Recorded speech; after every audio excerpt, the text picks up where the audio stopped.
hello, my name is Guadalupe Castro. I am the Cooperative Extension Program 4-H agent here in Cameron County. Thank you for joining us today. And so as promised, today we will be bringing you more information on COVID-19. I know y'all have seen a lot of different information coming from a lot of different sources, news, the media, Facebook. And so, the sources that we bring come from Texas A&M University, are research-based, and are based off of the CDC recommendations. So we want to make sure that you have up-to-date information on COVID-19 or coronavirus. So what is COVID-19, also known as the coronavirus? COVID-19 is a respiratory disease caused by coronavirus called SARS-CoV-2. SARS-CoV-2 is a new strain of coronavirus that scientists first identified back in December 2019. That's why it's called COVID-19.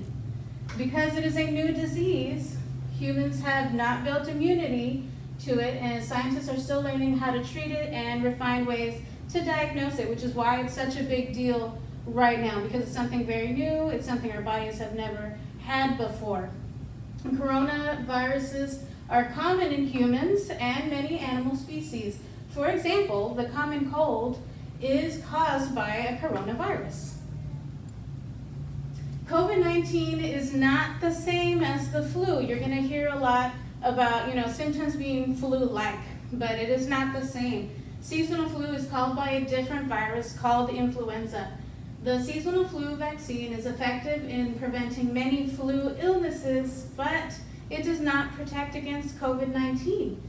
Similarly, prescription medications to treat flu are not used to treat COVID-19. So if you have some flu medications in your house and you're thinking, I can combat this with the flu medications, it will not work because it's not caused by the same virus. The first confirmed case of COVID-19 was in December 2019 in China. Illnesses can be severe in specific groups of populations. Those who are considered at high risk can include older age groups, which are your 80 plus years, individuals of any age, not just older groups, but any age, who have underlying health conditions like lung disease, cardiac disease, hypertension, and diabetes. So, just because you're not part of the elderly age group, if you have any of these underlying conditions, you are still considered a high-risk individual.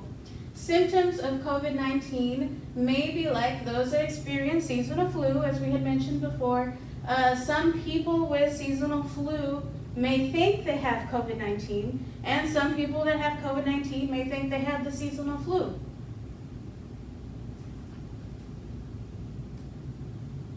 So some of the symptoms you might want to look out for are fever, a cough, shortness of breath. Usually, symptoms can be mild. Some infected persons will have no symptoms at all, but they're still infected with COVID-19. But we still want to be careful about our high-risk populations, which we had mentioned before, which are, our elderly population and any age that have underlying diseases such as, lung issues, cardiovascular issues, as well as diabetes. All right, so thank you very much for joining us today. We will continue to bring more information on COVID-19 as the days pass. We will also be bringing more informational videos on, things, recipes that you can cook with things that you have in your house, as well as demonstrations on hand washing and, why hand washing is really helpful to combat the spread of COVID-19. Thank you very much.